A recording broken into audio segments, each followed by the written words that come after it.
자, 페이지 24페이지요. 전 시간에 배웠었던 내용 하나씩 밑줄 한번 볼까요? 자, 빅뱅 우주론 약 138억 년 전에 온도가 뒤지게 높고요. 밀도도 뒤지게 큰 한 점에서 폭발이 일어났습니다. 빅뱅 우주론이라고 하고요. 지금까지 계속 팽창 중입니다. 그렇죠? 우주 초기의 원소의 생성 어떻게 만들어졌니? 이렇게 물어보면 순서를 외우세요. 기본 입자, 양성자, 중성자, 원자핵, 원자 이렇게 순서를 외웁니다. 시간의 개념은 좀 빠지거든요. 그래서 시간보다는 알갱이들이 어떻게 조합해서 만들어지는지를 반드시 꼭 외우시기 바랍니다.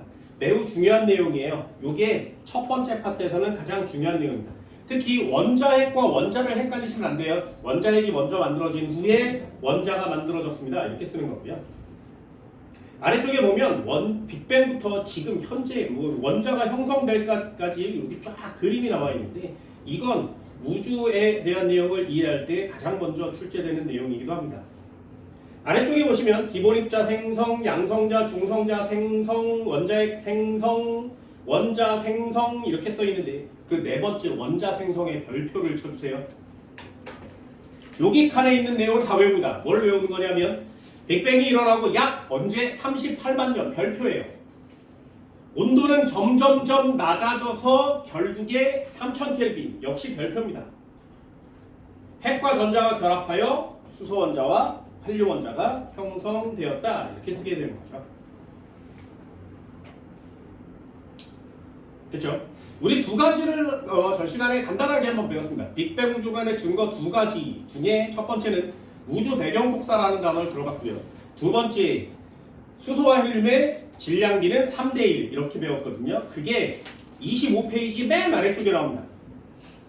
25페이지의 맨 아래쪽에 보면 우주 전역의 천체에서 방출되는 빛의 스펙트럼으로 알아낸 현재 우주의 구성원소 이렇게 써 있거든요. 거기 보면 수소와 헬륨이 약 3대1로 분포하는 거 맞죠? 그렇죠? 수소와 헬륨이 3대1입니다. 스펙트럼으로 관찰해서 지금 우주에 수소와 헬륨이 얼마나 있는지를 찾아냈는데 그걸 비교해서 알아봤더니 우주 생성 초기에도 3대1이었는데 지금도 계속 3대1인 걸 보면 처음에 만들어진 후에 계속 퍼져나왔다라는 걸 알 수 있게 됩니다. 그래서 빅뱅 우주론의 증거 수소와 헬륨의 질량비는 3대1 이렇게 쓰는 거예요. 됐나요? 뒷장으로 쭉 넘겨보면 어려운 내용들도 되게 많고요. 특히 30페이지에 보면 8번 있습니다. 30페이지 8번. 이 문제 별표 하나 꼭 쳐주시기 바랍니다. 질량비, 개수비 이런 것들을 진짜 많이 물어보거든요. 전 시간에 나눠준 프린트보다 여기 교재가 훨씬 내용이 많이 줄어들었어요. 훨씬 많이 줄어들었으면 이해하기가 훨씬 어렵단 말이죠. 막 풀었어서 설명을 되게 많이 해주면 이해가 되는데 이걸 얘 빼고 얘도 빼고 다 빼버리고 요만큼으로 만들어놨으니 니네들은 통합과학을 배울 때 교재만으로 배운다면 이 페이지에 있는 모든 단어를 다 외우셔야 됩니다. 과학은 암기 과목이 아니거든요. 이해를 하는 것도 굉장히 중요하다고 말씀을 드리는 겁니다. 그래서 하나씩 다시 한번 정리를 해보도록 할게요. 복습 차원에서 정리를 해봅니다. 자, 다시 한번요. 첫 번째. 잘 봐. 첫 번째는 빅뱅 우주론이라 그랬어요. 빅뱅 우주론. 살짝 기억해내시면 됩니다. 빅뱅 우주론. 뭐라고? 한 점에서 시작한다 했죠. 한 점에서 거대한 폭발이 일어났습니다. 그걸 빅뱅이라고 하고요. 점점점 우주는 팽창되고 있다 이렇게 쓰는 거죠. 한 점에서 폭발이 일어난 후 점점 팽창하고 있어요를 빅뱅 우주론이라고 합니다. 이 점은 도대체 어떤 점이냐? 온도도 매우 높고요. 밀도도 매우 높아야 되는 거죠. 점점점 오면서 온도는 감소할 거고요. 밀도도 감소할 겁니다. 그거에 대한 내용이 아주 중요한 빅뱅 우주론에 해당되는 내용이에요. 그러면 빅뱅이 우주에서 폭발해서 지금까지 이루어졌다는 결정적인 증거가 있다 그랬죠. 요거 잘 외워줍니다. 증거는 두 가지가 있어요. 시험용으로 결론은 이렇게 알맞게 공부를 하시면 됩니다. 첫 번째가 뭐라고? 우주 배경 복사. 이런 단어를 써보면 지금 이제부터 뭘 배워야 되는지 알게 될 겁니다. 도대체 우주 배경 복사는 무엇이니?를 배울 거고요. 수소와 헬륨의 질량 B는 3대 1이어야 된다. 여기서 제일 중요한 단어를 써라 그러면 수소와 헬륨을 쓰는 게 아니에요. 뭐가 3대 1이라고? 질량의 비율이 3대 1이에요. 수소와 헬륨의 질량 B가 3대 1입니다.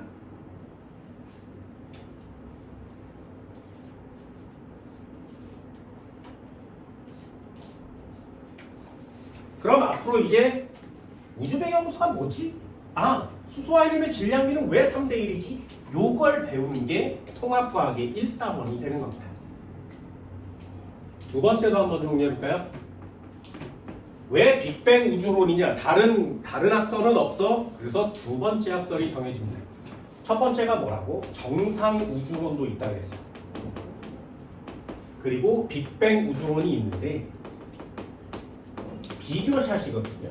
왜 우리는 빅뱅 우주론을 지금 배우는 것이냐? 정상 우주론은 지금 쓰지 않는단 말이죠. 왜 안 써? 좀 알맞는 증거가 안 나왔으니까. 되게 이런 말 하면 좀 모르겠지만 허접한 과학자가 얘기했으니까. 됐나요? 니네들이 알고 있는 제일 허접한 과학자 누구야? 과학자라고 이름 쓰면 안 되는 과학자. 다시 한번 니네들이 알고 있는 과학자 한 명만 대봐. 그 사람이에요. 정상 우주론을 발표한 사람 아인슈타인. 그럼 아인슈타인이 만들어낸 과학이면 진짜 엄청난 과학이지 않겠니? 아니에요. 생각보다 허접합니다. 그래서 지금 쓰지 않아요. 그럼 빅뱅 우주론을 제시한 과학자 이름은 지금 쓰고 있으니까 더 중요하게 알아둘 필요가 있죠. 그 사람 이름은 뭐냐면 이거 아는 사람은 없어요. 가모프라는 사람. 빅뱅 우주론은 가모프라는 사람이 주장했습니다. 신기한 사람이죠. 그죠? 근데 아인슈타인은 아는데 가모프는 몰라. 그러면 현대 과학을 잘 모르는 거죠. 안 써먹는 과학자 이름은 아는데 써먹는 과학자 이름은 모르는 거잖아요. 그죠? 과학자 이름은 좀 정확하게 알아둡니다. 됐죠? 비교샷 한번 해볼게요. 정상 우주론이 뭐라고? 처음에 질량은 항상 언제나 변함이 없었는데, 그죠? 점점점 어떻게 됐어? 증가하는 겁니다. 이렇게 써주면 또 그럴래나? 여러분들은 그냥 이렇게 써줄게요. 얘는 질량이 점점 증가합니다. 부피는 어떻게 된다고? 부피도 점점 증가하죠. 그럼 질량도 증가하고 부피도 증가하면 부피분의 질량값은 어떻게 되겠니? 증가니까 약분치면 값은 항상 똑같겠죠. 그 단어가 중요한 단어예요. 우주의 밀도는 일정합니다. 이렇게 쓰게 됩니다.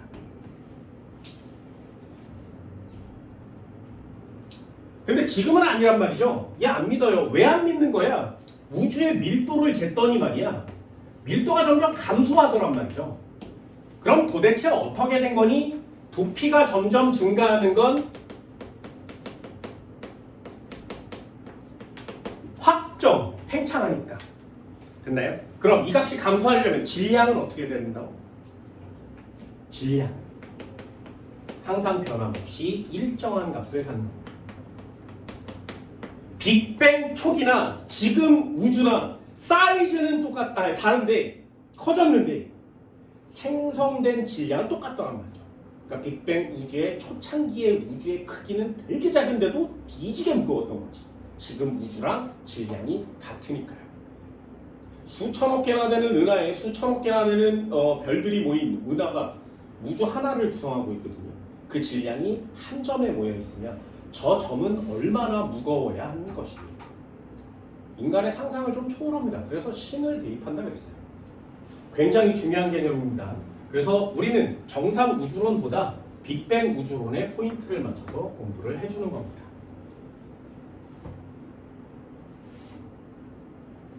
되셨나요? 이 정도는 비교할 수 있겠어요?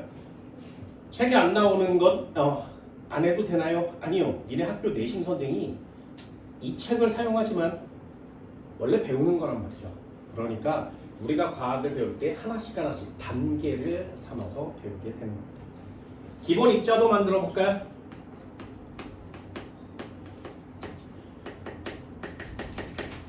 기본 입자를 배울 때는 순서를 외워달라고 했어요. 순서를 외우세요. 가장 먼저 태어난 애가 뭐야? 기본 입자라고 합니다. 기본 입자는 종류가 두 종류예요. 하나는 쿼크, 또 하나는 전자. 이렇게 쓰게 됩니다. 그래서 기본 입자가 가장 먼저 태어납니다. 1번. 기본 입자가 형성됩니다. 기본 입자는 쿼크와 전자가 형성돼요. 쿼크 그리고 전자. 이때 만들어져요. 10의 마이너스 35승초일 때 만들어집니다. 요 기본 입자를 가지고 다른 입자들을 만들어냅니다. 요걸 가지고 양성자라든가 중성자라든가 이런 애들을 만들게 돼요. 양성자는 쿼크 3개로 되어 있고 중성자도 쿼크 3개로 되어 있습니다.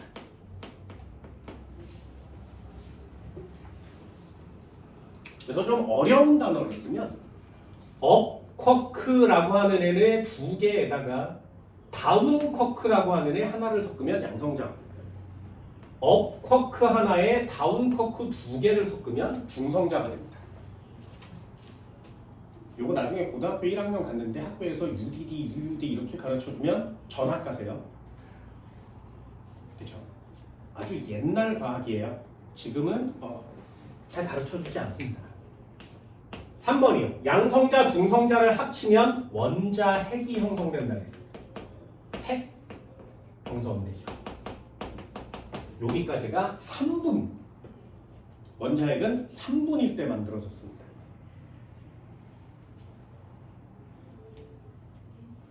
네 번째. 원자 핵과 여기서 만들어진 전자가 합쳐져서 원자가 형성되죠. 원자핵과 전자가 결합합니다. 그러면 원자라는 애가 형성돼요. 여기에다 별표를 쳐드리죠. 도대체 이 원자가 형성될 때는 도대체 언제냐? 빅뱅 이후, 빅뱅 후 몇 년째? 38만 년이 되면 원자가 형성돼요. 이때의 온도는 얼마? 3000 켈빈의 온도를 가져야 된다. 온도는 3000 켈빈입니다.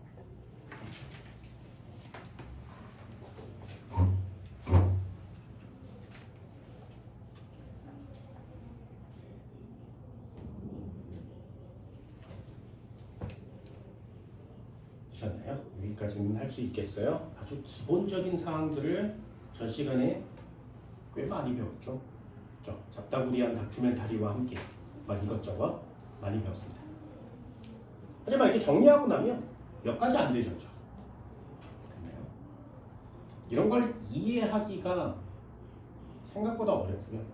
나중에 암기할 때 이걸 차례대로 모두 다 암기하지 마시고 이해를 통해서 암기를 해주세요. 그럼 우주의 온도는 점점 낮아지겠네. 점점점 낮아지겠네. 빅뱅 때가 제일 높았으니까. 됐죠? 상식이라 그랬어요. 지금 우주의 온도는 몇 도씨? 마이너스 270도씨.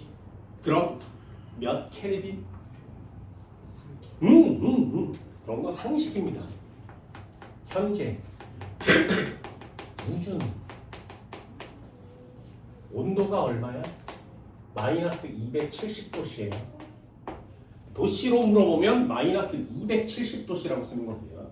켈빈이라고 써라 그러면 3켈빈 이렇게 씁니다. 그치? 알려드렸어요. 켈빈을 쓸 때는 어떻게 쓴다고? 도시에다 플러스 273을 더해서 켈빈 온도를 표시한다. 지금 우주의 온도는 마이너스 270도입니다. 나가면 다 얼어 죽겠죠. 그러니까 우주복이 막 이렇게 두꺼워야 돼요. 근데 우주복에 쓰는 장갑 하나 얼마인지 알아? 장갑 하나 6천만 원이에요. 6천. 장화 1억 2천, 1억 2천. 바지 5억, 윗돌이 3억 뭐 이렇습니다. 헬멧도 있어야 되죠. 헬멧은 썬팅이 되어 있어야 돼요. 니네 알아? 썬팅이 벗겨졌다, 덮어졌다 이래요. 예전에는 이렇게 안경 중에 이렇게 올리면 안경 되고 내리면 선글라스 되고 뭐 이런 거 있잖아요. 되게 촌스러운 거. 그런 것처럼 생겨서 화이바를 이렇게 쓰고 투명하게 잘 보이다가 태양빛이 오면 손으로 이렇게 누르거나 버튼을 누르면 이렇게 내려왔어요. 그래서 선글라스를 써야 돼. 왜냐하면 우주에는 대기가 없죠. 그래서 우주에서 태양을 이렇게 쳐다보면 눈이 실명합니다. 망막세포가 다 타죽거든요. 그래서 우주에서는 태양을 직접 쳐다볼 수 없어요. 그래서 이게 가려져야 돼. 근데 아이씨 태양이네! 이러면 이미 눈이 실명이 되는 거죠. 그 버튼을 눌렀는데 태양이네! 이러면 벌써 실명이 되는 거야. 그래서 지금은 어떻게 되냐면 태양 빛의 양에 따라서 색깔이 변하는 유리를 만들어냈어요. 네, 이런 거 본 적 있어? 본 적 없나요? 아버지들 차 중에 되게 비싼 차를 타고 다니는 사람이 있으면 니네들도 봐. 아버지 차를 탔어. 위에 선루프라 그래서 위에 뚫려있는 유리가 있거든요. 버튼을 누르면 윙 하고 열리지. 그게 꼬른 차야. 그리고 이렇게 닫으면 햇빛이 차단되거든요. 그게 꼬른 차예요. 내 차도 그래요. 꼬른 차야. 좋은 차는 어떻게 돼? 위에 칸막이가 없어요. 그냥 유리야. 그래서 이렇게 타고 다니다가 햇빛이 나오면 위에 색깔이 진하게 변해요. 저절로. 그리고 태양이 없어지면 다시 투명해집니다. 바뀌어요. 이런 것들도 과학기술이 좀 발달하니까 만들어내는 거죠. 신기한 것 같습니다. 일본 가본 사람이 일본에 가면 화장실이 공중 화장실이 있어요. 어디에? 도로변에. 나중에 거기 가봐. 밖에서 이렇게 쳐다보면 안에 화장실이 다 보여요. 그냥 투명한 유리로 돼 있어요. 근데 길거리에 있어. 그래서 거기를 들어가잖아. 들어가면 사람이 들어가면 유리가 뿌옇게 변해. 사람이 나오면 다시 투명해져요. 아니 이게 이런 걸 신소재라고 하는 거야. 얘네들도 이런 신소재를 꽤나 많이 만들어내시면 좋겠습니다. 우주를 배우는 이유이기도 해요. 우주공학을 발달시키려면 진짜 어떻게 해야 되니? 이런 것들 되게 많이 하는 거죠. 그래서 꼭 하나씩 잘 배워줍니다. 자, 여기서 제일 중요한 내용을 하나 해드릴게요. 잘 보세요. 요거에 대한 포인트를 맞춰줍니다. 요거 꼭 별표를 치고 나머지는 외워서 틀릴 만한 게 별로 없거든요. 그런데 이 녀석은 외워도 잘 안 될 때가 있어요. 잘 보세요. 빅뱅이 시작됐을 때 빅뱅 초기에는 말이죠. 양성자와 중성자가 개수가 어떻게 됐다고? 같았어요. 빅뱅이 막 시작되고 났을 때는 양성자와 중성자의 개수가 같았습니다. 이것도 전 시간에 한 번 해봤죠. U와 D를 공으로 만들어서 U를 만들고 D를 만들려면 2분의 1, 2분의 1, 2분의 1의 확률로 오게 되죠. 됐죠? 또는 U와 D를 만들려면 2분의 1, 2분의 1, 2분의 1이니까 얘도 8분의 1 확률을 갖습니다. 됐나요? 이렇게 뭉치려면 양성자가 되고요. 이렇게 뭉치면 중성자가 되는데 그래서 양성자와 중성자의 자연적으로 형성되는 비율은 같을 수밖에 없어요. 확률이 똑같으니까. 그래서 1대 1이었습니다. 그런데 시간이 좀 지나고 난 다음에 양성자가 중성자가 개수가 변해요. 왜? 중성자가 양성자로 계속 바뀝니다. 중성자가 양성자로 계속 바뀌다 보니 양성자는 많아지고요. 중성자는 적어집니다. 그래서 개수비가 어떻게 돼? 7대 1까지 오는 거예요. 양성자와 중성자의 개수비가 7대 1이 됐습니다. 그래서 여기서부터 뭔가를 만들 거예요. 잘 보세요. 양성자 이렇게 생겼다 그랬어요. 그래서 양성자 7개를 정리해 드렸습니다. 양성자는 플러스라고 정리해요.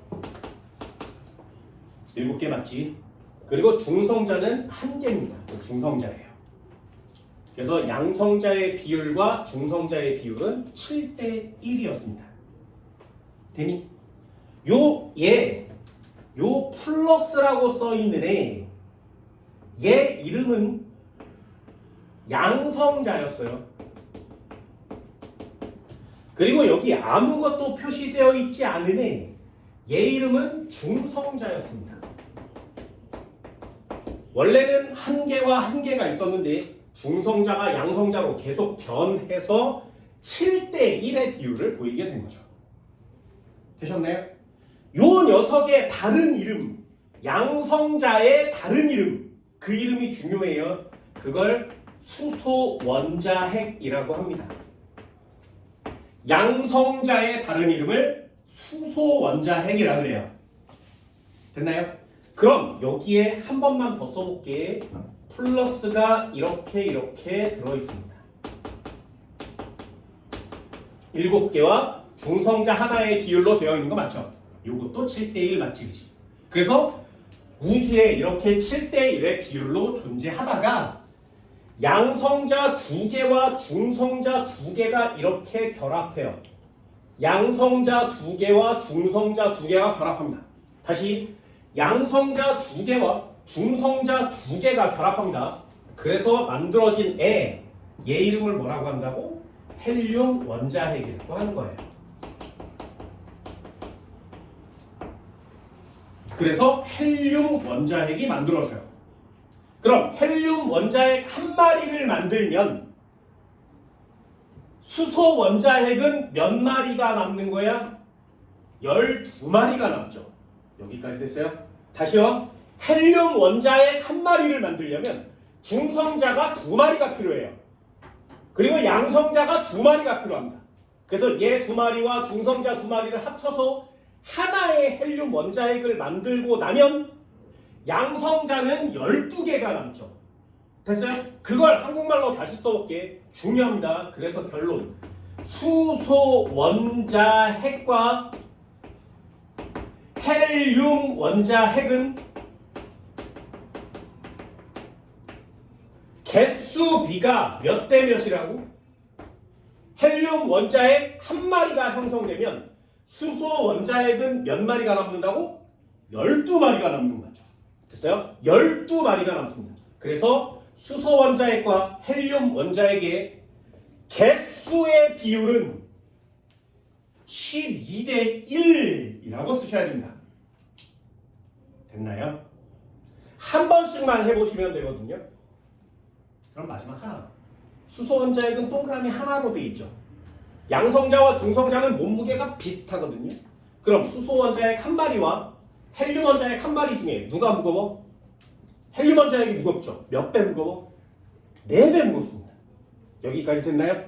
그럼 수소 원자핵 12마리와 헬륨 원자핵 한 마리는 몸무게를 재면 몇 대 몇이겠니? 됐어? 여기까지 됐어? 몸무게 1짜리가 12마리 있어요. 몇 킬로 나가? 12kg 나가는 거 맞지? 4kg짜리가 한 마리 있어. 몇 킬로 나가? 4kg 나가는 거 맞지? 그럼 12kg과 4kg 몇 대면? 크네요. 크게 제일. 됐나요? 다시 한번. 그럼 결론. 수소 원자핵과 헬륨 원자핵이 질량 비는 몇 대면? 여기까지 됐나요? 그래서 얘가 3대 1이에요.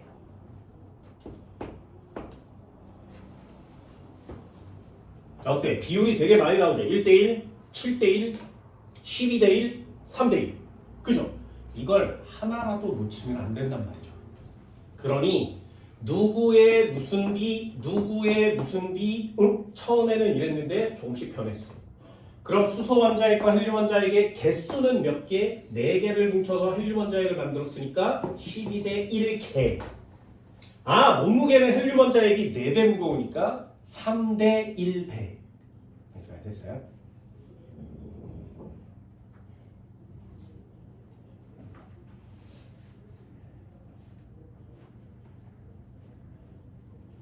자, 그러면 여기 빅뱅 우주론의 증거 하나가 되죠. 잘 보세요. 빅뱅이 시작된 후에 원자핵이 형성됩니다. 언제? 3분 만에. 지금 138억 년이 됐는데 원자핵은 딱 3분 만에 다 생겨요. 됐죠? 그럼 빅뱅이 시작되고 생겨난 원자핵이 지금 138억 년 동안 지금 우주를 떠돌고 있다. 니네 몸에 들어가 있어. 이런 거죠. 그게 빅뱅 우주론이거든요. 믿기가 되게 어렵습니다. 하지만 과학적으로 밝혀졌어요. 이유를 찾는 거야. 잘 봐. 빅뱅 초기에 쿼크가 만들어졌는데 업 쿼크라는 U, 다운 쿼크라는 D가 만들어졌어요. 언제? 여기.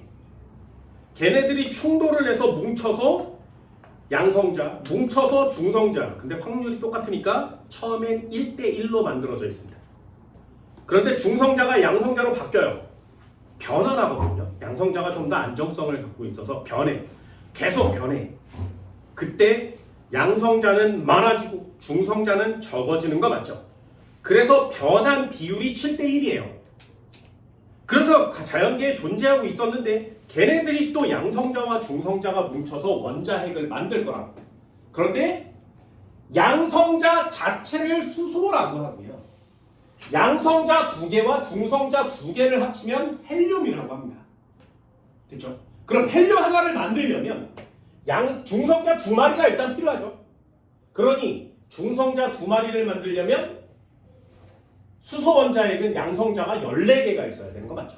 그래서 이렇게 2마리를 합쳐서 헬륨 원자핵 1마리를 만들고 나니 수소 원자핵이라고 하는 양성자는 12개가 남는 겁니다. 12개가 남았어요. 3대1로. 질량비를 쟀더니 3대1이더란 말이죠. 여기까지 완성됐어요? 언제라고 이게? 3분. 빅뱅 이후 3분. 됐죠? 그리고 138억 년이 지나서 인간이란 애들이 우주를 이렇게 관측하고 야 저기에 뭐가 있는데 수소 아니야? 수소. 저기에 뭐가 있는데 헬륨 아니야? 우주에 있는 수소와 헬륨을 전부 다 찾아내요. 그래서 우주에 있는 수소와 헬륨을 쟀더니 그 우주에 있는 수소와 헬륨의 비율이 3대1인 거예요. 됐나요? 그럼 이거 인간이 본 적 있어? 한 번도 없겠지. 그치? 지금 인간은 뭐만 볼 수 있어? 현재 우주에 존재하는 수소와 헬륨의 비율만 알 수 있어요. 그럼 138억 년 전에는 어떻게 알았니? 몰라요. 그래서 그걸 과학적으로 막 계산을 해보는 거예요. 업쿼크와 다운쿼크가 있었는데 지금 발견했어. 있었네. 그럼 걔네들이 모여서 양성과 중성자가 되네. 찾아냈어. 그럼 얘네들의 비율이 일정했었는데 왜 3대1이 됐지? 변했어. 이 변하는 내용도 다 찾아봤더니 딱 7대1의 비율이 완성됐어요. 우와! 짱! 그럼 얘네들이 뭉치면 되겠네? 그럼 개수는 12대1인데 질량비는 3대1. 우와! 3분 만에 생겨난 이론적인 과학이랑 지금 138억 년이 지난 후에 우주의 과학이 일치하는 거죠. 그러면 지금 현대과학으로 빅뱅 이론이 맞는 거구나 라고 증거를 찾는 거예요. 됐나요? 굉장히 신기한 내용입니다. 굉장히 신기한. 또 누군가가 나타나서 여기 누군가가 나타나겠지. 그치? 이 사람이 아니라 또 누군가가 나타나서 야 그거 아니야. 그거 아니거든. 우주는 원래 그냥 짠 하고 신이 짠 이만하게 만들었어. 졸라 큰 신이 헷! 이렇게 만든 거야. 그러면 정상 우주론처럼 팽창, 빅뱅 우주론처럼 팽창이 아니라 그냥 짠 이거지. 근데 과학자들도 역시 그런 것들을 계산 안 해봤을 리가 없어요. 짠! 그럼 우주는 이 상태 그대로? 근데 막 계산을 해서 찾아보니까 우주가 커지고 있더란 말이죠. 그러면 짠은 아니라는 얘기지. 그래서 계속 다른 과학자들이 나타나서 야 내가 주장하는 게 맞는 거야 라고 계속 얘기를 하지만 지금 과학자 사이에서는 빅뱅 우주론이 확실하구나 그거밖에 없구나 라고 규정이 되어가고 있는 중입니다. 아직 모른단 말이죠. 그죠? 니네들도 나중에 지구과학에 관심이 있어서 우주를 막 배우게 되면 그리고 관심을 가지게 돼서 우주의 생성 원리를 찾게 되면 그러면 이런 것들도 좀 해낼 수 있을 텐데 말이야. 아직은 안 돼요. 지구과학이 빅뱅 우주론으로 거의 확정되어 가고 있습니다. 그럼 우리가 찾을 건 뭐야? 저 한 점이 문제지. 한 점. 저 한 점. 저 한 점은 도대체 뭐냐? 됐죠? 한 칸만 더 볼까요? 양치 볼게요.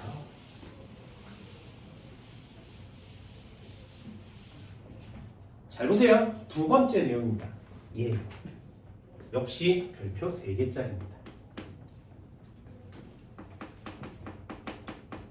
이런 그림도 책에 비스무리하게는 있지만 완전하게는 없습니다. 그래서 그림을 한번 그려볼게요.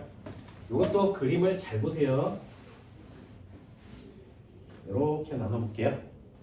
여기가 빅뱅 이후 38만 년이 되는 순간입니다. 그럼 38만 년 이전에는 38만 년 이후에는 어떻게 생겼니? 우주를 보면 말이죠. 38만 년이 됐으니까 기본 입자 있겠죠. 양성자, 중성자 있겠지. 원자 핵은 있습니다.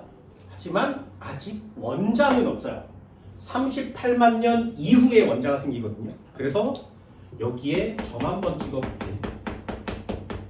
하얀색으로 점을 찍었어요. 이 하얀색 점을 뭐라고 해? 쿼크라고 해봅시다. 노란색도 점 찍어볼까요? 찍어볼게요. 굉장히 작은 사이즈인데 이렇게 막 찍혀있어. 노란 점 뭐라 그래? 전자라 그래요. 빨간 점 뭐라 그래? 양성자라고 합니다.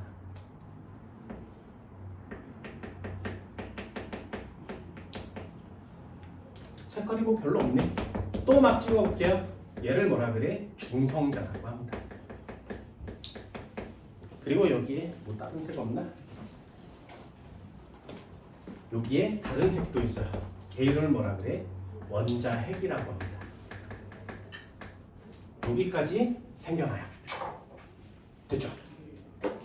38만 년 이후가 되면 어떻게 되냐면 쿼크도 있어요. 전자도 있습니다. 양성자도 있고요. 중성자도 있고요. 원자핵도 있어요. 그런데 38만 년 이전과 38만 년 이후에 가장 결정적인 차이가 뭐야? 원자라는 애가 형성됐습니다. 여기에는 원자라는 애가 있습니다. 이게 가장 중요한 차이점입니다. 원자는 어떻게 된 거라고? 원자핵에 전자가 달라붙은 거예요. 전자가 달라붙은 거예요. 원자핵에 전자가 달라붙어서 원자가 형성됐습니다. 그럼 원자핵과 전자가 떨어져 있을 때보다 합쳐져 있으니 떨어져 있을 때의 개수보다 합쳐 있으니 빈 공간이 막 생기겠죠. 이해되셨나요? 그리고 이때는 매우 좁았어요. 거기에 되게 많은 입자들, 알갱이들이 있는 거고요. 이때는 좀 넓어졌겠지. 그런데 알갱이의 개수는 줄어든 거 맞죠? 합쳐졌으니까. 이해되니? 그래서 어떻게 되냐면 그래서 어떤 현상이 일어나냐면 여기 중성자가 양성자로 될 때에 여기서 에너지가 방출돼요. 그걸 우리는 빛이라고 해요. 빛이 나옵니다. 이 빛이 나가고 싶은데 부딪히고 나가고 싶은데 부딪히고 나가고 싶은데 부딪히고 나가고 싶은데 부딪히고 계속 부딪혀서 바깥으로 나가질 못해요. 그래서 빛이 이 공간 안에 갇혀 있습니다. 입자들이 너무 많으니까 이때 우주, 빛이 빠져나가지 못한 우주를 불투명 우주라 그래요. 그러다가 여기 빈 공간이 생겼죠, 그죠? 빈 공간이 생기니까 빛이 빠져나가기 시작합니다. 모든 방향으로 빛이 빠져나가기 시작해요. 그럼 요때 탈출한 빛은 누군가에 부딪히지 않으면 계속 앞으로 직진하겠죠. 됐어요? 요때 빠져나온 이 빛 이름이 뭐야? 얘가 우주 배경 복사예요.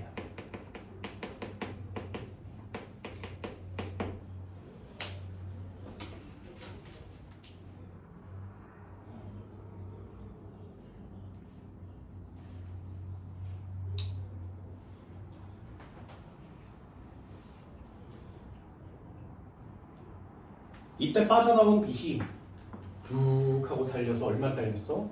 138억 년을 지금 달려오고 있는 거지.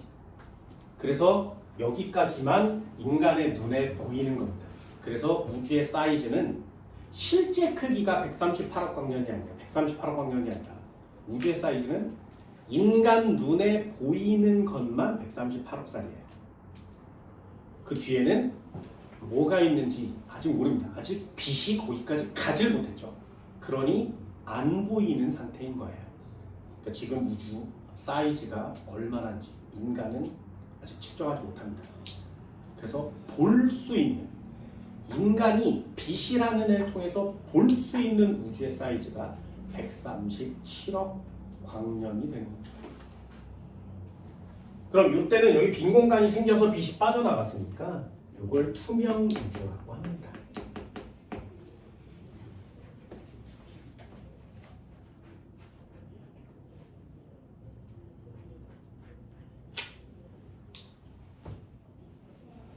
그럼 선생아, 이게 뭐가 중요한데 이게 뭐가 어쨌는데 그때 빛이 빠져나왔다며, 빠져나온 빛이 어떻게 빅뱅 우주론의 증거가 되니?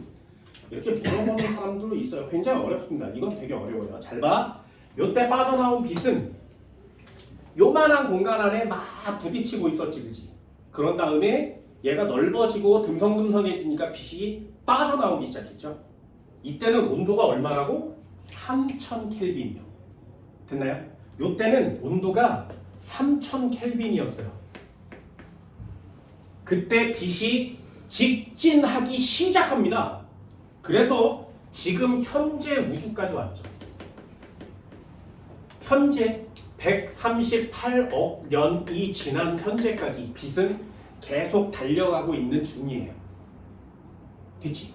그러면 우리가 지금 보고 있는 우주에 떠도는 빛은 138억 년 전에 만들어진 게 맞지? 라고 확정을 내려야 되잖아? 그래서 인간들이 무슨 짓을 하냐면 138억 년 지금 현재의 온도를 잽니다.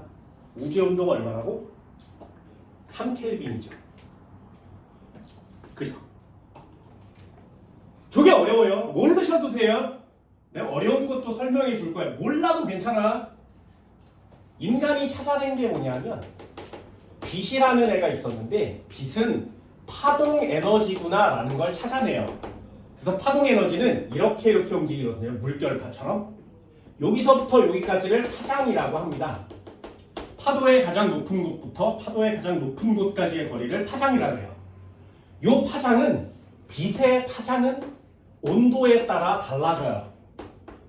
그래서 빛을 낼 수 있는 물체를 가져다가 이 녀석의 온도를 마이너스 270도로 맞춰요. 3켈빈으로 맞추는 거지. 그럼 여기서 빛이 빠져나오는데 이렇게 생긴 파장을 갖고 있는 빛이 빠져나오는 거예요. 됐나요? 요건 인간이 실험실에서 측정해서 여기까지 파장의 길이를 잰 거예요. 됐나요? 그리고 우주에 떠도는 빛의 파장을 쟀더니 얘랑 똑같은 거예요. 되셨나요? 그럼 온도가 달라지면 파장도 변하겠지. 그럼 얘가 과거로 되돌아가면 온도는 점점, 지금 낮아졌으니까 온도는 점점 증가하겠지. 그럼 파장은 점점 짧아집니다. 그래서 이렇게 생긴 애가 태어나는 거예요. 3000켈빈이 됐을 때 이렇게 생긴 빛이 태어나서 파장을 잴 수 있게 된 겁니다. 인간은 실험을 통해서 굉장히 많은 걸 아니까. 그래서 여기서부터 여기가 될 때까지 3000켈빈에서 203켈빈이 될 때까지 파장이 줄어들었어. 이 값을 계산했더니 138억이 나온 거예요. 그럼 지금 이 파장의 빛이 지금 현재니까 우주가 더 넓어지면 이 온도는 더 낮아질 수 있겠네? 네, 가능은 합니다. 그럼 더 낮아지면 파장은 더 길어지겠죠. 그럼 니네 후세 사람들이 우주가 더 팽창 후에 온도가 좀 더 낮아지면 그 온도에 해당하는 파장을 또 재면 되죠.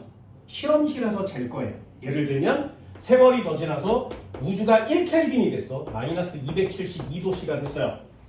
그럼 그때 태어난 인간들은 우주의 온도가 1켈빈이라고 배우겠죠. 지금 우리는 지금 3켈빈을 살고 있으니까 3켈빈이라고 배우는 거예요. 그럼 후세 사람들이 야 우주의 온도는 1켈빈이야. 마이너스 270도, 72도지 라고 교과서에 막 쓰고 시험을 볼 때 그때 1켈빈짜리 애가 내는 파장을 재는 거예요. 실험실에서.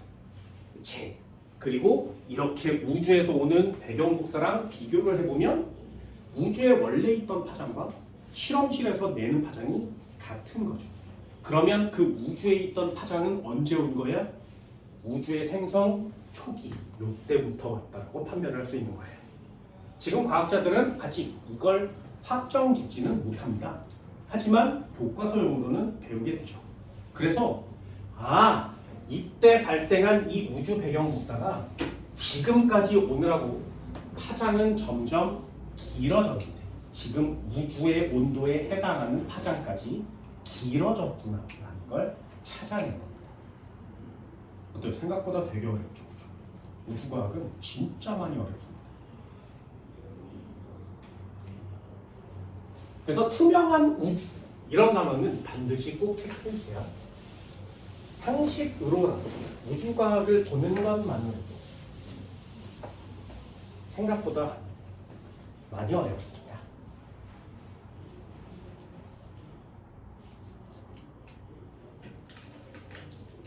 됐나요? 이 정도는 할 수 있겠어요? 자, 상식 하나만 더 가르쳐 드릴게요. 그 상식 하나가 25페이지에 나와 있습니다.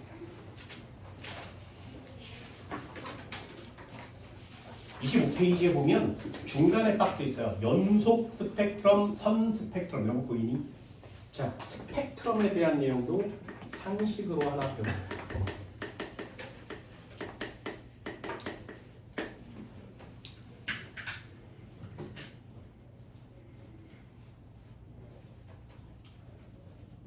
스펙트럼은 분광기로 쳐다보는 빛이거든요.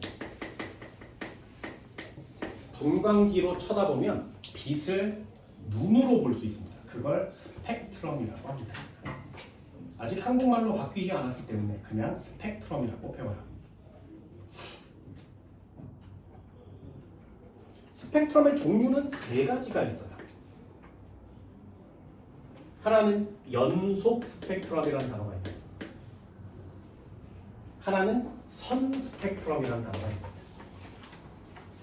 선 스펙트럼은 다시 둘로 나눠서 흡수 스펙트럼과 방출 스펙트럼이라고 나눠요.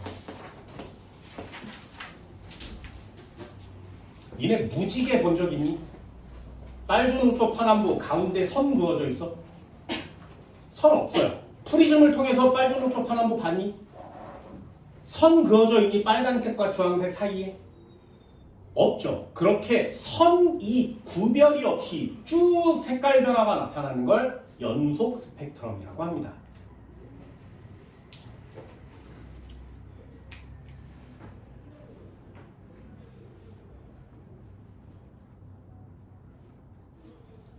연속 스펙트럼은 광원에서 방출된 빛이에요. 그걸 연속 스펙트럼이라고 해요.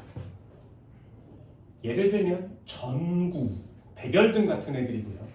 태양 같은 별이 내놓는, 항성이 내놓는 빛을 연속 스펙트럼이라고 합니다.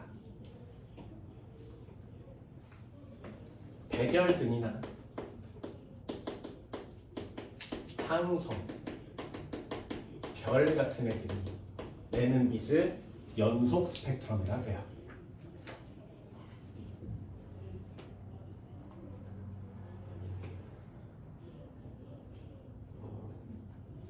선 스펙트럼은 좀 달라요.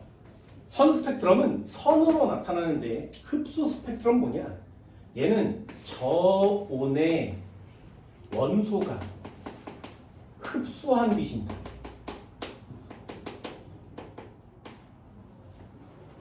저온의 원소가 흡수한 빛을 흡수 스펙트럼이라고 해요. 한 번만 더요. 온도가 낮은 애가 흡수해, 중간에 흡수해 먹으면 그게 흡수 스펙트럼입니다. 예를 한번 들어볼게요. 여기에 태양이 있어. 태양은 항성이죠. 스스로 빛을 내죠. 여기서 스펙트럼이 나올 거예요. 그럼 이 스펙트럼을 뭐라고 한다고? 연속 스펙트럼이라고 합니다. 됐죠? 그걸 분광기로 쳐다보면 어떻게 보이냐면 여기에 빨간색, 여기에 주황색, 노란색, 발주, 노초, 파남보 뭐 이렇게 나타난단 말이죠. 색깔에 구별은 없어요. 물론 구별은 되지만 중간에 선은 없습니다. 그냥 이렇게 쭉 펼쳐져서 무지개 색깔처럼 나타나면 이걸 연속 스펙트럼이라 그래요.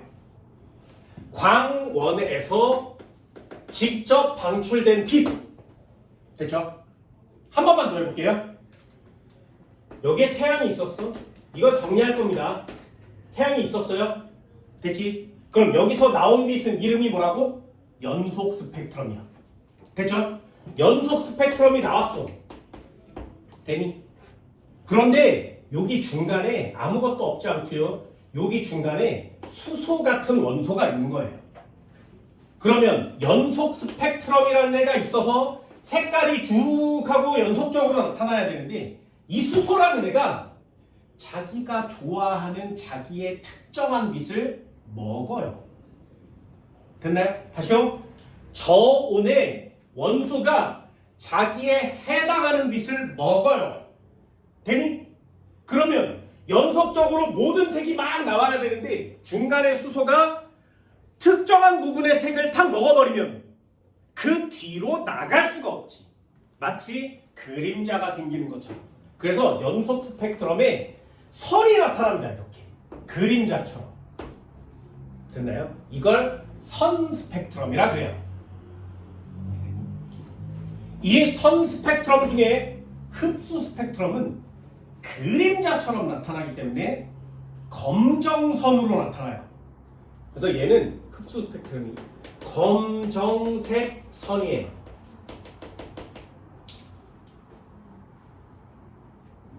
왜? 중간의 빛을 얘가 흡수해 먹었으니까. 얘랑 얘를. 되셨나요? 한 번만 더 해줄게요. 잘 봐. 그래서 인간이 이걸 찾아서 수소 원소를 갖고 와요. 그래서 여기다 연속계를 쏴. 그럼 수소가 해당하는 빛을 흡수해 먹는다 그랬지, 그치? 그러면 이렇게 해서 스펙트럼 보면 여기와 여기에 나타난대요. 그럼 요거는 수소 거예요. 한 번만 더 해볼게. 연속 스펙트럼을 쏴요. 그래서 여기다 헬륨을 갖다 놔. 그리고 분광기로 쳐다보면 이렇게 나타나는 거예요. 선 스펙트럼은 중간에 흡수한 애가 누구냐에 따라서 선의 개수와 종류와 두께와 간격이 다 달라요. 그걸 인간이 다 찾아냈어. 되니? 그래서 분광기 이렇게 쳐다보고 막대기를 이렇게 그리면 아 얘는 우리가 찾아놓은 스펙트럼이랑 비교해서 아 이건 수소야. 이렇게 보고 얘는 헬륨이야. 찾는 거예요. 됐어요? 그래서 테이블에 주기율표에 있는 모든 원소의 스펙트럼을 전부 다 찾아냈어요. 왜? 실험만 하면 되니까. 그래서 그 분광기를 다 찾아냈으니 이렇게 들어서 우주를 쳐다보는 거야. 이렇게. 됐나요? 그래서 태양빛을 이렇게 쳐다보면 연속 스펙트럼이 보여야 되지. 그런데 거기에 줄무늬가 있는 거죠. 우주와 태양과 지구 사이에 아무것도 없는 줄 알았는데 무언가가 흡수해 먹었으니 뭔가가 있다는 얘기지. 이해됐나요? 그래서 그 줄무늬를 가져다가 이게 뭐가 있지? 라고 비교해 봤더니 수소랑 맞는 거야. 아, 지금 태양과 지구 사이에 수소가 존재하는구나. 그럼 다른 데는 없어. 그래서 다른 별을 쳐다봐요. 그럼 그 별, 전라 먼 데에서 별이 빛을 쐈으니까 연속적으로 오겠지. 그럼 중간에 없으면 그냥 연속으로 나타날 거예요. 근데 봤더니 또 줄무늬가 있는 거죠. 줄무늬를 또 비교해서 찾으니까 또 수소야. 또 이렇게 쳐다보고 이렇게 쳐다보는 거예요. 그래서 원소를 막 찾는 거예요. 전 우주를 다 분광기로 이렇게 쳐다봤더니 두 종류가 발견이 되는 거야. 그 두 종류가 누구야? 수소와 헬륨이야. 아, 지금 전 우주는 수소와 헬륨으로 가득 차 있구나. 근데 그 비율을 봤더니 3대 1이구나. 아, 수소와 헬륨은 전 우주에 3대 1로 분포하는 걸 보면 빅뱅 초기에 생성된 게 지금까지 퍼져왔다라는 걸 알게 되는 겁니다. 이 분광기 하나가 우주 역사를 바꿔놨습니다. 방출 스펙트럼은 똑같습니다. 얘는 고온의 원소가 방출한 이슈. 얘는 칼라선으로 나와요.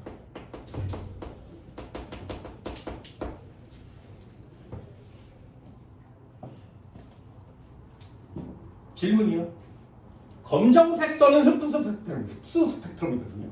그럼 검정색 선을 잘 보려면 배경이 무슨 색이어야 돼? 칼라면 잘 보이겠지. 그래서 배경이 칼라에 검정선이 나타나면 이건 흡수 스펙트럼을 본 거야. 그럼 칼라선을 보려면 배경이 칼라면 되겠니? 빨간색 배경에 빨간색 나타나면 되겠니? 그럼 칼라선을 보려면 배경은 무슨 색이면 좋아? 검정색이면 좋은 거죠. 그래서 검정 바탕에 칼라선이 이렇게 나와 있으면 아, 이거 방출 스펙트럼이구나. 칼라 바탕에 검정선이 나타나 있으면 아, 이거 흡수 스펙트럼이다. 이렇게 맞춥니다. 선 스펙트럼은 원소의 종류마다 선의 개수와 선의 간격과 선의 굵기가 모두 달라요. 그래서 선 스펙트럼을 보면 이 원소가 누구 건지를 알 수 있단 말이죠.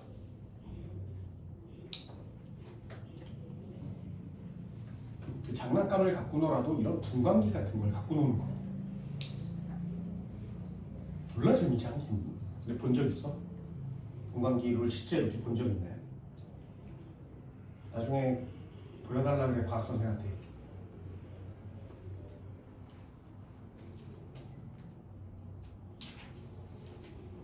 얘네 두 개는 일치합니다. 원소의 종류만 같으면 방출과 흡수는 일치해요. 써줄게.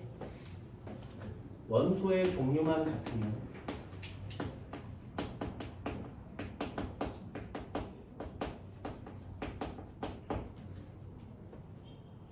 흡수 스펙트럼과 방출 스펙트럼은 일치합니다.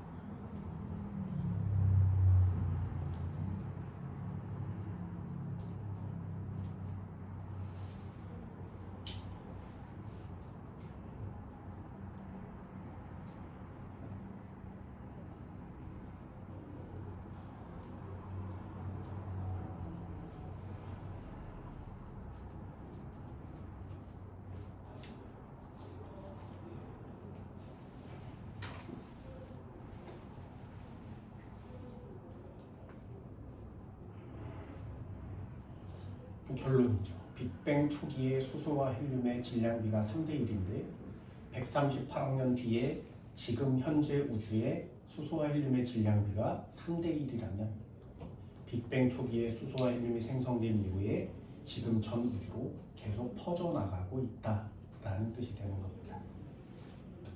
그래서 빅뱅 우주론의 증거가 두 가지가 되는 거죠.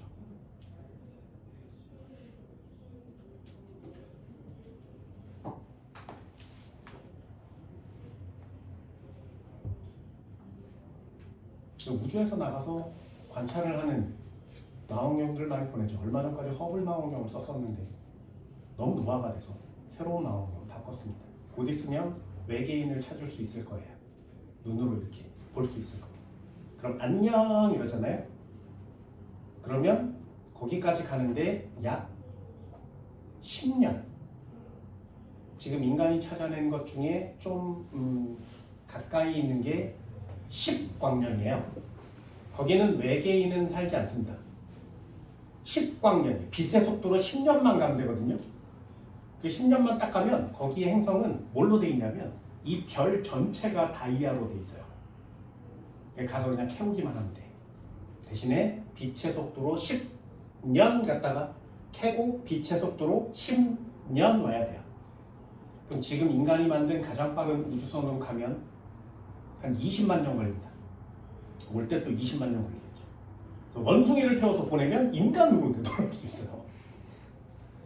가장 가까운 인간이 찾아낸 그런데도 멀어요. 그럼 우주인이 살고 있을 것 같은 행성까지 보내려면 그거보다 훨씬 오래 걸리겠죠. 100만 광년 떨어진 별에 외계인이 살고 있대. 그래서 안녕 이러잖아요. 그럼 그 빛이 100만 년 가야 되잖아. 그래 그 애가 내가 안녕한 걸 쳐다보려면 100만 년 뒤에 쳐다보겠지. 그리고 걔가 안녕하면 또 나는 100만 년 뒤에 쳐다볼 거 아니겠니? 근데 망원경을 봤는데 저기서 외계인이 안녕 이러고 있어. 그럼 이건 저 외계인이 100만 년 전에 나한테 했던 안녕이 지금 오고 있는 거죠.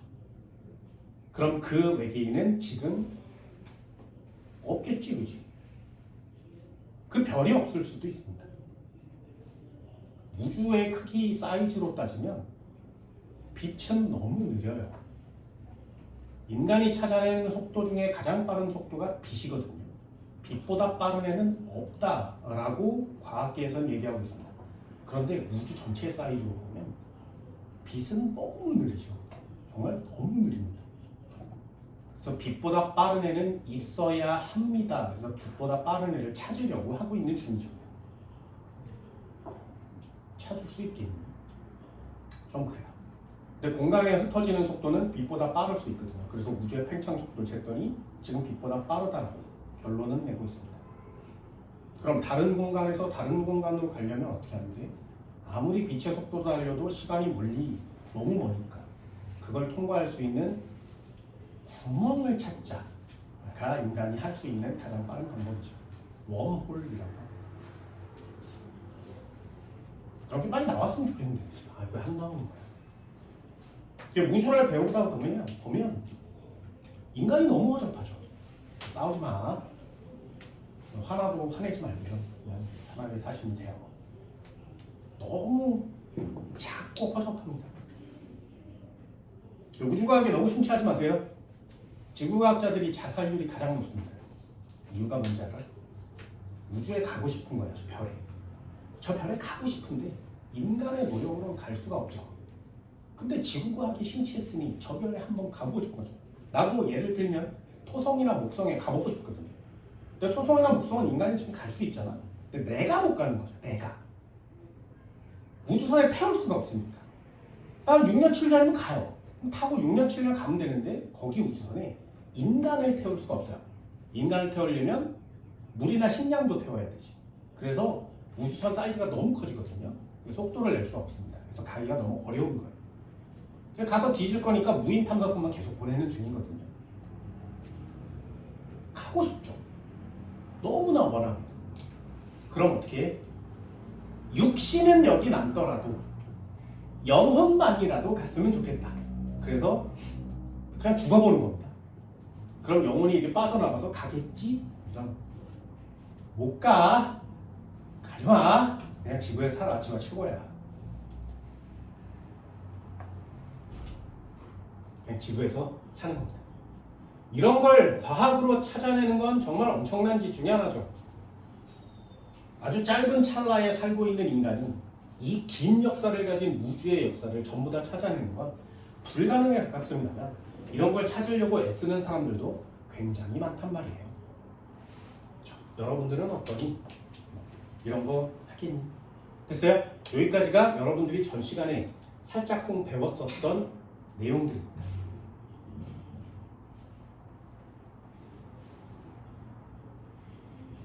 됐죠? 많이 어렵진 않죠. 25페이지 아래쪽 한번 볼까요? 다음 설명에 해당하는 입자를 이렇게 연결하시오. 빅뱅 직후 가장 먼저 누가 생겼다고? 기본 입자, 쿼크와 병입자, 전자 이런 것들이 표현합니다. 쿼크 3개가 결합하여 생성된 입자, 얘를 양성자, 중성자라고 하는 거죠. 양성자 2개와 중성자 2개가 결합하면 뭐가 나온다고? 헬륨이 나오는 겁니다. 원자핵 플러스 전자 이렇게 합쳐지면 원자라는 단어를 쓰게 되는 거죠. 입자에 대한 내용은 물리화학 매우 중요하니까 반드시 꼭 체크합니다. 스펙트럼에 대한 설명으로 옳은 것을 동그라미, 옳지 않은 것을 X 표시하시고 고온의 별 표면은 별에다 동그라미 치세요. 거기다가 쓰는 거야. 별 여기 써 있잖아요. 별. 고온의 별 뭐라고 쓰는 거야? 광원 이렇게 씁니다. 그럼 광원에서 직접 연속적인 띠가 나타난 그걸 뭐라고 한다고? 연속 스펙트럼이라고 한다고. 동그라미. 태양의 스펙트럼 흡수선을 분석하면 태양에서 오는 시작한 스펙트럼은 연속 스펙트럼이겠죠. 그 중에 딱 봤는데 줄무늬가 나타났어. 그럼 흡수 스펙트럼이 나타나면 누군가가 중간에서 그 빛을 처먹었다는 얘기지. 이해됐어요? 그 선 스펙트럼을 비교해보면 태양과 지구 사이에 무슨 원소가 있는지 찾아낼 수 있는 거죠. 우주는 텅텅 빈 게 아니라 가득 차 있습니다. 동그라미. 수소와 헬륨의 스펙트럼에 나타나는 방출선의 위치와 개수는 동일하다. 원래요. 원소의 종류가 다르면 다 달라요. 되니? 3번은 X. 선생님, 그 2번이 네? 왜 왠지 잘 보세요. 태양이 있었는데 지구가 있었는데 여기서 연속 스펙트럼이 나오겠지 이제. 됐어요? 그럼 연속 스펙트럼이 나왔어? 쭉 나와서 여기까지 도달하는데 여기에 수소가 있다면 태양과 지구 사이에 수소가 있어요 라고 결론을 내릴 수 있죠. 됐어요? 잘 봐. 니네 지금 태양에서 오는 빛이 태양에서 왔지. 태양에서 왔죠. 그럼 태양에서 온 연속 스펙트럼인 빛은 어디서 만들어졌을까요? 태양에서.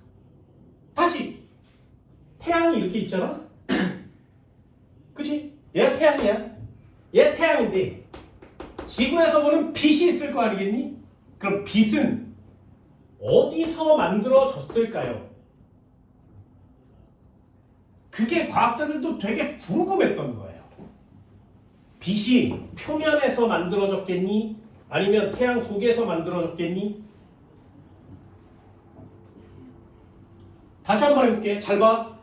촛불이 있어. 됐지? 자, 촛불은 어디서 만들어졌을까요? 심지가 있지, 그지? 그지? 그럼 촛불이 반짝반짝 빛을 내죠. 이 빛은 불의 표면에서 만들어졌을까요? 아니면 이 중심에서 만들어졌을까요? 이해됐어요? 그럼 태양에서 나온 빛은 표면에서 만들어졌을까요? 중심에서 만들어졌을까요? 됐어? 그럼 표면에서 만들어진 애가 만약에 온다면 요 가운데에 수소가 있으면 수소가 있어요 라고 결론을 내릴 수가 있죠. 근데 그게 중심에서 온 거야. 되니? 그럼 중심에서 온 빛이 지구로 도착할 때 스펙트럼을 보면 줄무늬가 나타난단 말이죠. 그럼 여기서부터 여기까지 중에 누군가는 쇠 처먹었다는 얘기지. 그래서 여기서부터 이렇게 가면서 스펙트럼을 측정해 보는 거야. 스펙트럼 변해 안 변해? 안 변해. 그럼 지구와 태양 사이에 있는 것도 맞지만 태양 속에 여기 어딘가에도 수소가 있다는 얘기지. 이해할 수 있겠어요? 뭔 말인지 알겠어? 태양이 이렇게 해서 빛을 막 내고 있는데 여기를 통과해서 빛이 지구까지 올 거 아니야? 그럼 요 녀석이 만들었는데 여기까지 왔어. 아무것도 변함없이 연속 스펙트럼에 있다면 태양 겉에는 아무것도 없다는 얘기지. 이해되니? 그런데 여기에 줄무늬가 나타났어. 그럼 여기에는 뭐가 있다는 얘기야? 수소가 있다는 얘기죠. 그래서 태양이 속안에 무엇이 채워져 있는지를 인간도 알 수 있다는 뜻이에요. 근데 태양 안에는 아무것도 없는데 그냥 태양이랑 지구 사이에 수소가 있어가지고 그럴 수도 있어요. 태양 내부에 있을 수도 있어. 태양 속에 요 부분에 있을 수도 있어요. 그러면 예를 하나 들어볼게요. 태양과 지구 사이에 수소의 양도 있을 거 아니에요? 그 양이 선 스펙트럼으로 비교하기엔 너무 작은 거예요. 그런데 태양빛을 이렇게 쳐다보면 굉장히 많이 나와요. 그럼 지구와 태양 사이의 수소의 양은 매우 적은데 왜 흡수 스펙트럼은 굉장히 진하게 많은 양으로 나타나는 거야? 그 중간에 뭔가 또 흡수해 먹은 무언가가 있다는 얘기지. 그 무언가 어쩔 수밖에 없어요. 그래서 태양은 수소와 헬륨으로 되어 있구나 하는 걸 태양에 직접 가보지 않아도 알 수 있는 거죠. 김광기는 정말 미친 짓을 하고 있는 중입니다. 됐나요? 한 번만 더 해볼까요? 뒤쪽 한 번 넘겨보세요. 27페이지. 자, 3번, 4번 한번 읽어볼게요. A, B, C, D 스펙트럼은 원소의 종류가 다르니 선의 종류가 다르죠. 첫 번째요. 검정 바탕에 칼라 줄무늬가 나왔어요. 이건 무슨 스펙트럼이라고? 방출 스펙트럼이요. 됐나요? 그 원소가 뿜어내는 방출 스펙트럼입니다. 니네 학교 시험은 흑백이거든요. 이게 칼라 바탕의 흑백 사진인지 흑백 바탕의 칼라선인지 어떻게 알아? 비교할 때 딱 하나밖에 못해요. 니네 학교 프린트가 검정색으로 나오죠. 칼라선을 표시할 수 없습니다. 그래서 스펙트럼 전체가 검정색으로 나타나는데 좀 허연 줄무늬가 나타나면 이거 방출 스펙트럼이에요. 배경은 좀 허연데 진한 까만 줄무늬가 나타나면 이게 흡수 스펙트럼입니다. 그렇게밖에 비교할 수 없습니다. 컬러가 아니잖아요. 니네 학교 시험 문제가. A, B, C, D는 방출 스펙트럼이고요. 별 기억, 별 니은의 검정선은 흡수 스펙트럼이 되는 거죠. 그럼 옳은 걸 골라라 이렇게 써있어요. A, B, C, D는 방출선이니? 네. A, B, C, D는 모두 별 기억의 구성소이니? 쭈르륵 내려서 스펙트럼이 모두 일치하면 그 원소가 있는 거예요. 그럼 별 기억에 A 있니? 됐어요? 일치해요? 그럼 B 있니? 있겠죠? C 있니? 됐죠? D 있니? 요건 없죠. 선을 쭉 하고 세로선으로 내렸을 때 일치하면 여기서 봤는데 선이 이렇게 나와 있대. A를 봤더니 선이 여기 있고 여기 있대. 여기를 이렇게 내려보는 거예요. 그럼 기억 일치하면 요 녀석이 여기 포함되어 있는 거죠. 됐나요? 어떻게 하는 건지 알겠어? 요렇게 선 스펙트럼을 봤는데 여기 있대요. 요렇게 내려서 얘랑 일치하면 얘도 여기 들어있는 거예요. 됐지? 근데 위에 거는 방출 스펙트럼이고 아래 거는 흡수 스펙트럼. 이건 원소 거죠. 원소. 원소의 스펙트럼은 내가 잴 수 있잖아요. 그래서 예를 들어서 수소라는 애를 가져와. 됐어? 그런 다음에 이 새끼를 졸라 가열해서 고온으로 만들어. 됐니? 그럼 여기서 방출 스펙트럼이 나오겠지, 그치? 그걸 분광기로 쳐다보면 칼라선이 나타난다 그랬어요. 됐나요? 요 칼라선이 이렇게 나타나는 거예요. 그럼 요 칼라선이 이렇게 나타나면 요건 수소예요. 됐어? 그럼 우주에서 수소가 있었대, 별이 있었대, 여기서 연속 스펙트럼으로 와야 되는데 지구에 있는 사람이 쳐다보면 이 녀석이 뭔지를 모르는 거지. 그럼 연속 스펙트럼이랑 선 스펙트럼이 같이 나타나는 거죠. 됐어요? 연속 스펙트럼과 흡수 스펙트럼이 같이 표시돼서 나타나는 거지. 그럼 얘는 검정색이고요. 별에서 온 빛은 연속 스펙트럼인 거고 선은 흡수 스펙트럼인데 중간에 놓여있는 애 맞지? 이해됐어요? 그래서 거기에 별 기역이라고 써있는 애는 연속 스펙트럼에 검정색 줄무늬가 이렇게 있는 거 아니겠니? 요 상황인 거지. 나는 지구에 있으니까. 그럼 여기에 있는 선이 누군지 어떻게 알아? 이렇게 하는 거야. 여기다가 산소를 가져와. 그 산소를 강열해서 방출하면 산소는 이렇게 돼 있대. 되니? 헬륨을 가져다가 헬륨을 가열하면 이렇게 돼 있대. 인간이 찾을 수 있는 빛은 방출 스펙트럼이죠. 지구에서 실험할 때는. 이해됐어요? 그래놓고 선의 모양을 칼라줄로 다 분류해서 간격과 굵기를 조사하는 원소의 스펙트럼을 전부 다 만들어 놓는 거죠. 그리고 우주를 봤을 때 검정 줄무늬가 이 칼라 줄무늬랑 맞는지를 비교하는 거예요. 원소에서 나온 방출 스펙트럼은 실험실에서, 우주에서 중간에 흡수한 누군가를 찾을 때는 검은 줄이 오니까 걔네 둘을 비교해서 아, 우주 중간에 여기에서 나온 빛이 같이 일치하는 애가 있구나. 그러니까 우주에 있는 원소를 그렇게 해서 찾아내는 거죠. 그러니까 A, B, C, D는 실험실에서 찾아낸 방출 스펙트럼. 별 기역과 니은은 내가 직접 별을 보고 찾아낸 연속과 흡수 스펙트럼.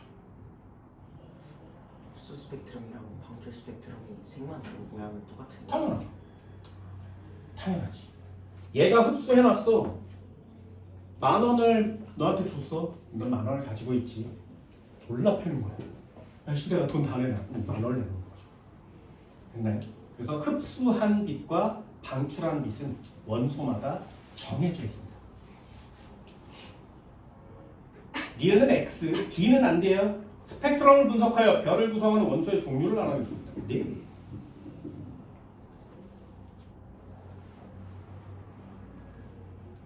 되셨나요? 이 정도는 할 수 있겠어요? 스펙트럼. 아, 이런 것도 좀 7번 한번 볼까요? 30페이지 7번. 그러면 태양의 스펙트럼을 나타낸 것이다. 400에서 700까지죠. 이것도 상식. 400 나노미터부터 700 나노미터까지가 눈에 보이는 가시 광선 영역입니다. 여기까지만 볼 수 있어요. 빨간 호초판 한거 있죠. 프라운호퍼가 수백 개의 흡수선을 발견하였다. 이건 모르면 틀리는 거 맞지, 그지? 맞습니다. 프라운호퍼가 찾아냈어요.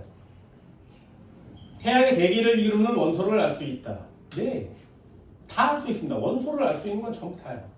태양의 대기는 한 종류의 원소로 이루어져 있음을 알 수 있다. 한 종류라면 그 선 스펙트럼이 딱 한 종류랑 일치해야 되지. 그런데 여러 종류가 있어야 이렇게 여러 개의 선이 나타납니다. 6번도 한번 볼까요? 그림 가나다라는 두 원소의 스펙트럼을 나타낸 것이다. 가 한번 보세요. 무슨 스펙트럼? 흡수 스펙트럼. 나 무슨 스펙트럼? 흡수 스펙트럼.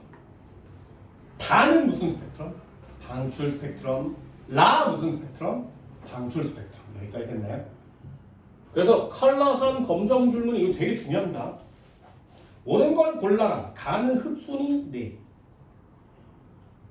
저온의 기체를 통과한 별빛의 스펙트럼은 나와 같이 나타난다. 저온을 통과한 별빛의 스펙트럼.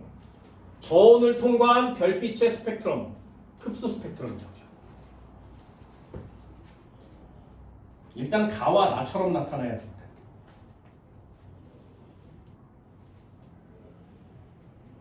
나를 정답 쓰셔야 되겠죠? 여러 개의 원소로 구성되어 있을 테니까요. B는 동그라미요. 가와 나는 동일한 원소에 의한 스펙트럼이다.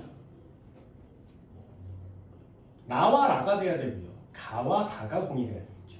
선이 일치해야 되니까요. Dx는 X. 그렇죠. 스펙트럼도 하다 보면 매우 쉽습니다. 되셨나요? 이 정도는 할 수 있겠어요? 칠판 지울게요. 잠깐 쉬어요.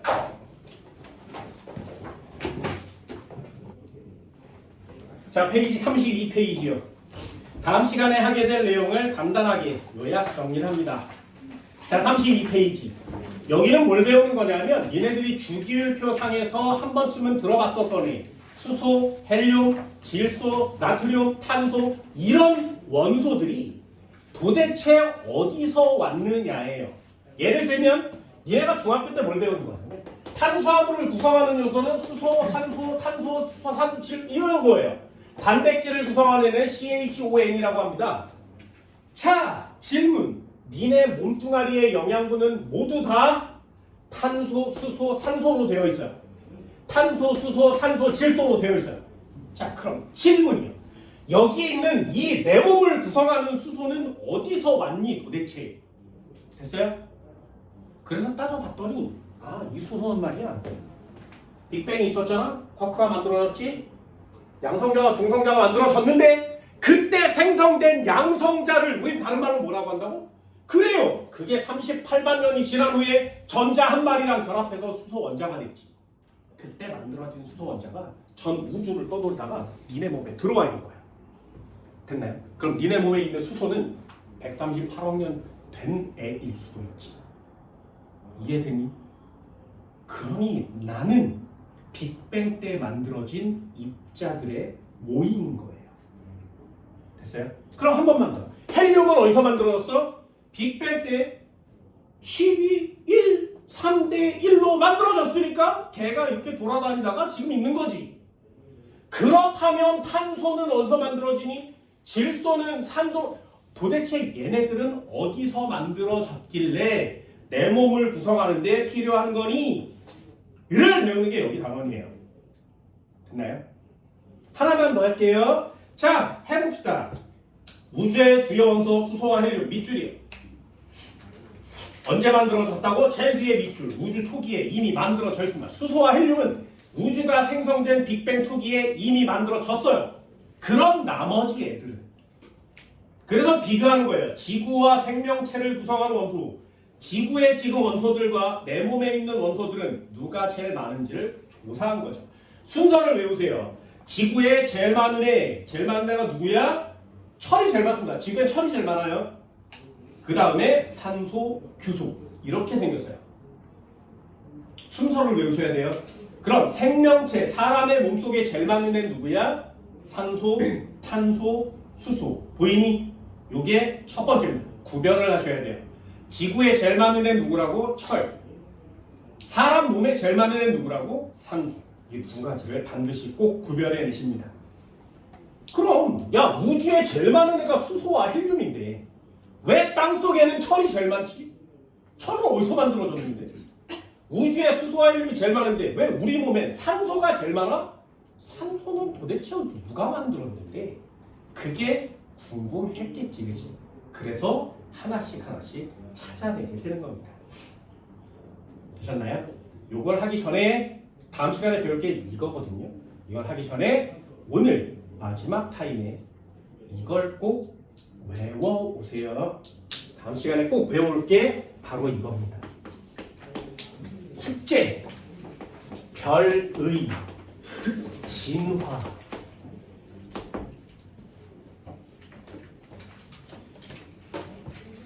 이거 꼭 외워옵니다. 별의 진화.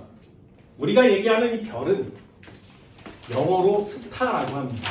항성이고요. 스스로 빛을 내는 별이에요.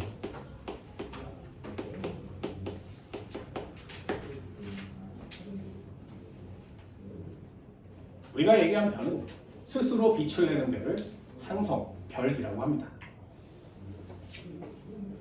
다른 말로 뭐라고 하냐면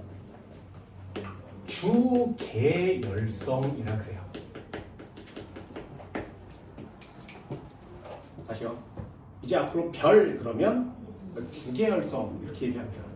태양은 뭐니? 이렇게 물어보면 주계열성 이렇게 대답하셔야 돼요. 이게 고등학교 1학년에 통합과학에 나오는 별의 다른 의미. 주계열성. 됐니? 자, 별 진화 한번 해볼게요. 주 계열성이 있었어. 태양 같은 녀석입니다. 지금 태양은 역시 진화해서 사라질 겁니다. 주기활성은 둘로 나눠질 거예요. 태클을 탈 거예요. 어떤 주기활성은 이쪽 편으로 갑니다. 이름은 뭐야? 적색거성이라고 합니다. 적색거성. 적색거성. 적색거성은 빨간색인데 뒤지게 커지는 거예요. 니네 태양이 무슨 색인지 알아? 태양은 노란색이에요. 얘가 점점 커지면, 지금 태양도 저렇게 변할 겁니다. 점점 커지면 적색 거성이 돼요. 빨간색 졸라 큰 별이 됩니다.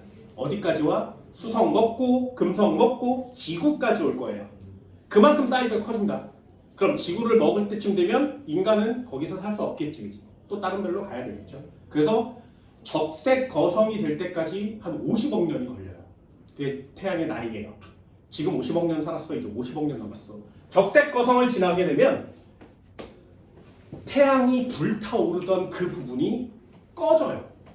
그리고 중심핵만 남습니다. 그걸 백색 외성이라 그래요. 니네 촛불이 이렇게 타오르다가 불을 훅 끄면 이만큼이 없어지고 여기만 빨간 불씨가 남는 거 맞지, 그치? 왜? 불의 사이즈가 되게 작아지죠. 요게 백색 외성이에요. 졸라 조그만 하얀색으로 변하는 거예요. 식어서 재가 되는 거예요. 나머지 여기에서 연기가 막 나오지 않니? 요게 우리 눈에 너무 아름다운 모습으로 보여요. 그걸 뭐라고 하냐면 행성상 성운이라고 합니다. 이 성운이 굉장히 아름다운 모습들이거든요. 니네 책에도 33페이지, 32페이지에 성운의 그림들이 막 그려져 있어요. 이 성운은 별이 진화해서 마지막 단계에 불이 꺼지면 나타나는 연기 구름 같은 녀석입니다. 그게 별의 진화의 마지막 단계. 그래서 니네들이 보는 성운은 와 졸라 이쁘다 아름답다 이렇게 보이지만 33페이지에 되게 이쁘지 않니? 이렇게 막 보이지만 와 이거는 별이 죽은 거예요. 됐나요? 다시요. 첫 번째 테크예요. 주기활성은 적색 거성이 된 후에 백색 외성과 행성상 성운으로 바뀌어서 별이 최후를 맞이합니다. 그럼 이쪽으로 가는 테크를 타는 애들은 도대체 뭐가 되는 거야? 얘는 적색 거성보다 더 커요. 그래서 이름이 초거성입니다. 초거성. 뒤지게 큰 거죠. 뒤지게 큽니다. 초거성 엄청나게 커요.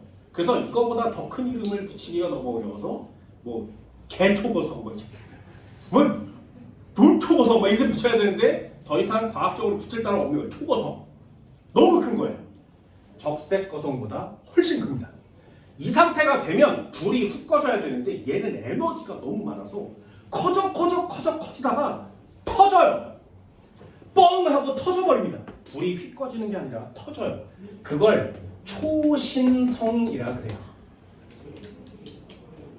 어마어마하게 큰 별이 폭발해서 터져버리면 초신성 폭발이라고 합니다.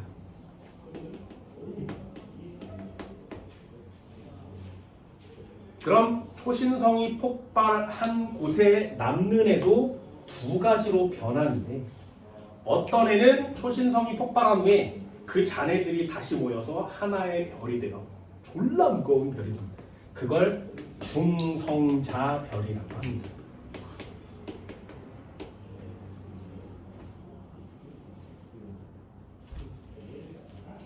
이 중성자 별보다 훨씬 무거운 엄청나게 큰 초신성이 폭발하면 그 자리에 이렇게 뭉치다 졸라 무거워서 공간을 완전 휘어버리고 와 가라앉는 곳이 생겨요.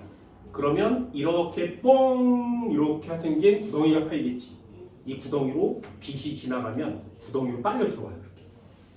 근데 얘가 너무 깊이 들어가 있어서 빨려 들어간 빛이 계속 빨려 들어가는 중이야. 나온 적이 없어요.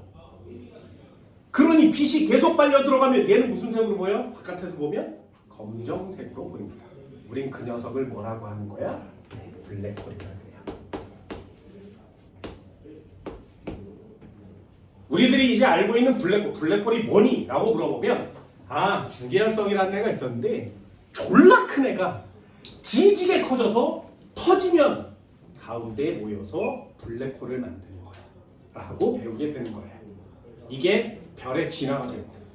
주계열성이 태양이잖아요. 태양 중에 좀 조그만 태양, 우리가 보는 태양 같은 애는 조그맣니다. 얘네들은 이쪽 태클을 타요. 에너지의 양이 적으니까. 태양보다 뒤지게 큰 애가 있어요. 정말 큰 애. 그 녀석들은 이쪽 태클을 탑니다. 곧 초신성 중에 하나가 초고성 중에 하나가 폭발할 예정이에요. 언제 폭발할지는 아직 모릅니다만 그게 폭발하는 순간도 나도 기다리고 있죠. 그 지구학자한테 물어봤어. 언제 터지니? 그러면 10분 내에 터질 수도 있고 100년 뒤에 터질 수도 있어. 이게 뭐야? 터진다는 거야? 안 터진다? 곧 터진다는 거야. 그래서 곧 터지면 니네들도 초신성이 터지는 모습을 이렇게 눈으로 볼 수 있는 지구인이 될 수 있습니다. 그래서 나도 기다리고 있어요. 초신성이 터지면 지금 우리가 보고 있는 들 중에 하나가 터지잖아요. 곧 터질 예정이에요. 딱 정해져 있어. 걔가 터지잖아요. 그러면 어마어마하게 폭발이 커져요. 그래서 요만한 별이 이렇게 떠 있었는데 어마어마하게 커집니다. 폭발했으니까. 그 밝기가 어느 정도? 보름달과 같아요. 그래서 좀 이따가 초신성이 터지면 하늘에 보름달이 2개 있어요. 인간이 초신성이 터지는 모습을 보기가 쉽지가 않거든요. 별의 진화 과정은 수십억 년이 걸리니까. 근데 초신성을 눈으로 볼 수 있는 인간이 될 수 있다는 건 정말 엄청난 행운 중에 하나인 거죠. 그래서 나도 되게 많이 기다리고 있습니다. 다음 시간에 누가 터질지 설명해 드릴게요. 외우세요. 여기까지. 고생했습니다.